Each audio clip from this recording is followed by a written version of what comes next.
தமிழக முதல்வர் விஜய் அவர்களை மாண்புமிகுன்னு குறிப்பிடலன்னு தந்தி டிவியை ஒருத்தர் கமெண்ட்லயே மிரட்டி விட்டுருந்தாரு. கியூட்டா இருந்துச்சு. சரி, தமிழக முதல்வர் விஜய் அவர்களை ஊடகங்கள் ஏன் மாண்புமிகுன்னு குறிப்பிட மாட்டேங்கிறாங்க?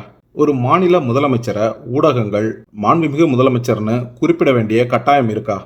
ஆக்சுவலி இல்லை. அப்படிதான் இந்திய அரசியலமைப்பு சட்டம் சொல்லுது. அதுதான் ஊடக சுதந்திரம். கடந்த காலங்களில் முதல்வர் மு.க. ஸ்டாலின், முதல்வர் எடப்பாடி பழனிசாமி அப்படின்னு குறிப்பிடுற வழக்கம் தான் இருந்துச்சே தவிர மாண்புமிகு முதல்வர் அப்படின்னு குறிப்பிடுற வழக்கம் பொதுவா ஊடகங்கள் கிட்ட இல்ல. அரசு அறிவிப்புகள், அரசாணைகள், அரசு சார்ந்த நிகழ்ச்சிகள்ல முதல்வரை மாண்புமிகு முதலமைச்சர்னு குறிப்பிடுறது ஒரு மரபுதானே தவிர ஊடகங்கள் ஒரு முதலமைச்சரை மாண்புமிகு முதலமைச்சர்னு தான் குறிப்பிடணும்னு எந்த கட்டாயமோ சட்டமோ விதிகளோ இல்லை.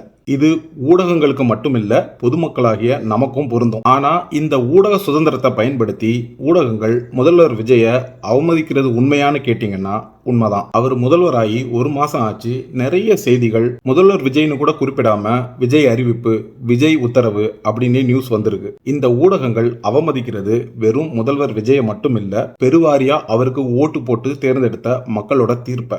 இப்போ ரீசெண்டா மாண்புமிகு தமிழக முதலமைச்சர் திரு சி ஜோசப் விஜய் அவர்களை பத்தி தந்தி டிவியில ஒரு நியூஸ் போட்டிருந்தாங்க. அந்த வீடியோக்கு கீழே ஒரு நண்பர் தந்தி டிவியை கியூட்டா மிரட்டி இருந்தாரு. இப்போ அவர் மாண்புமிகு முதல்வர் விஜய் அண்ணா, விஜய் அண்ணாவா மரியாதை தவறவிட்டால் உங்களை ஃபாலோ பண்றது நிறுத்தப்படும், அதாவது தந்தி டிவி சேனலை அன்சப்ஸ்கிரைப் பண்ணிடுவேன் அப்படின்னு கியூட்டா மிரட்டி இருக்காரு.